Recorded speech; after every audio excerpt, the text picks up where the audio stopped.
The Price of Betrayal. The mansion that once echoed with laughter was now filled with mourning. 14-year-old Adana Okoye stood among mourners, her black dress soaked with tears, as her parents' caskets were lowered into the ground. Chief Obinna Okoye, her father, had been a real estate mogul, a man of power and influence. Her mother, Ifeoma Okoye, had been his heart, the woman who held their world together. Now, they are gone. She had barely processed the tragedy when the vultures circled. Her uncles, Desmond and Ignatius, men she had once called Uncle D and Uncle Iggy, were at the center of it all. While she was drowning in grief, they were busy scheming. Desmond and Ignatius were both happy that their plan to get rid of their brother Obinna and his wife Ifeoma had worked. They had paid the mechanic to cut the brakes of the car that Obinna and Ifeoma usually traveled with together. Now Desmond and Ignatius could perfect their plans. The betrayal.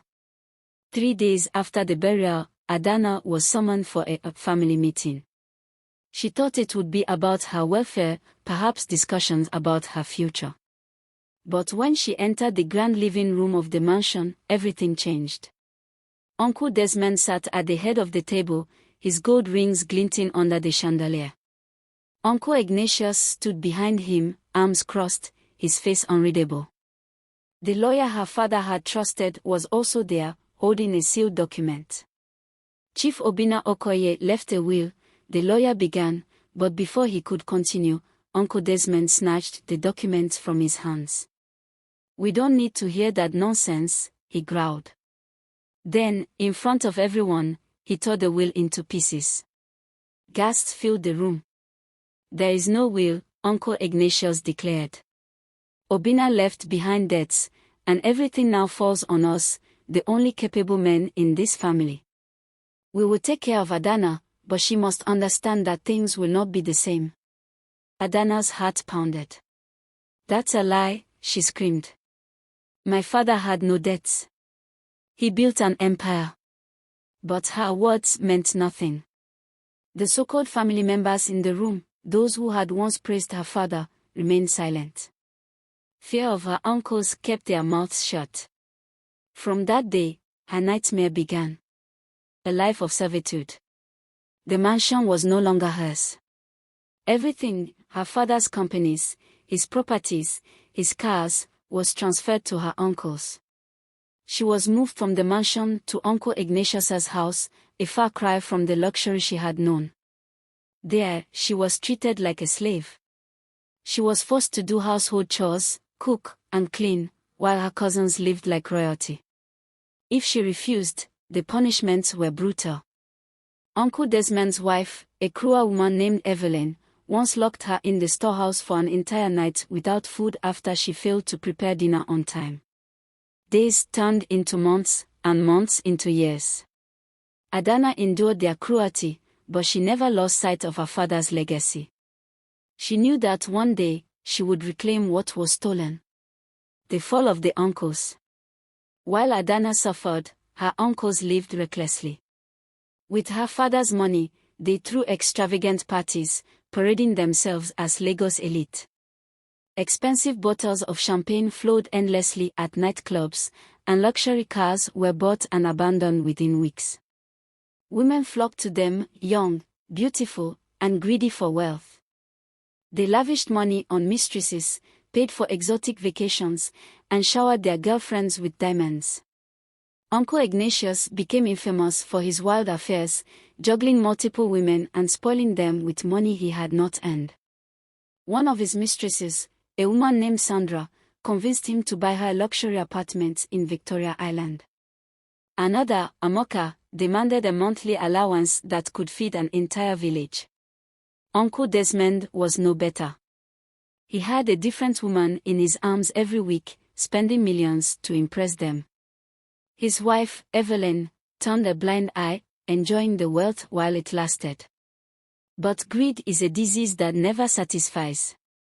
A fraudulent investment scheme disguised as a business opportunity was their downfall. A smooth-talking businessman from Dubai promised them a 300% return on investment if they invested in a gold trade.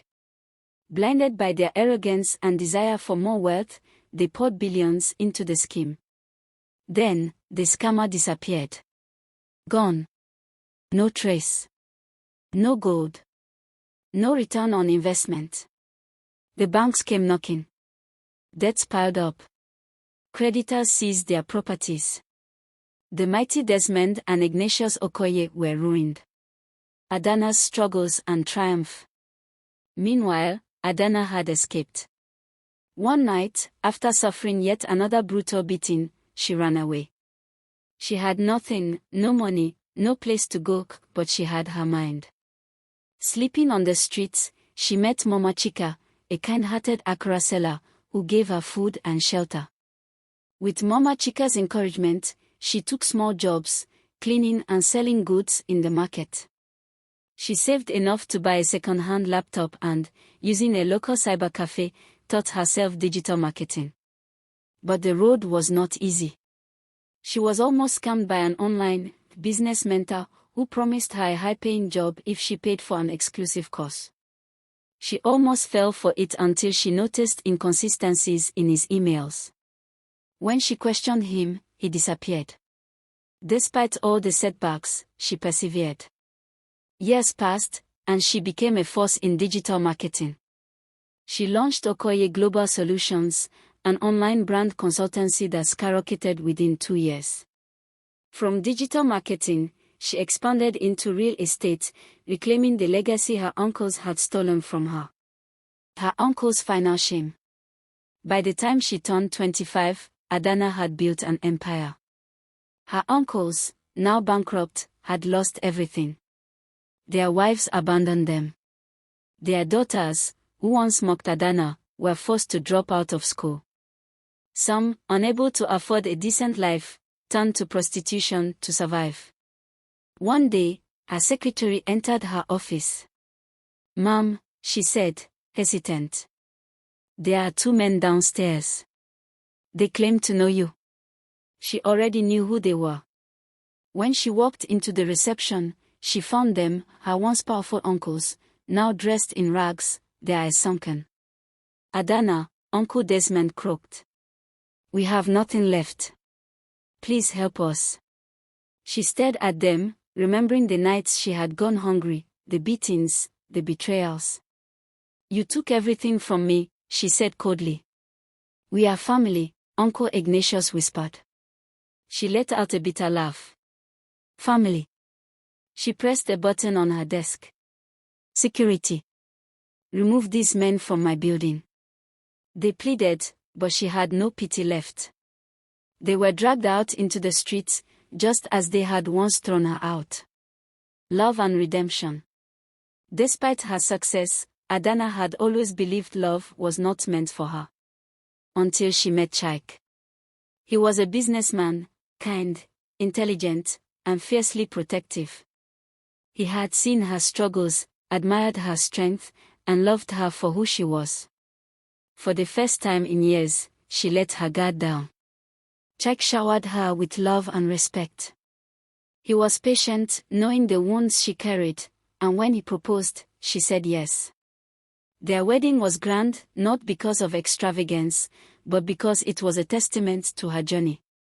Desmond and Ignatius watched the wedding on TV and they felt a wave of regret wash over them. Adana was the stone they had rejected who had become the cornerstone. 2 years later, Adana gave birth to twins, a boy and a girl. They named them Obina and Ifeoma, after her parents. Chaik loved and doted on his adorable twins. Adana glanced at her family and knew she had won. The uncles who had betrayed her were nothing more than beggars now. The universe had delivered justice. And Adana Okoye had reclaimed her throne. If you enjoyed the story, do click on the like button and also remember to subscribe. Also turn on the notification bell for more thrilling stories like this. Thank you for watching.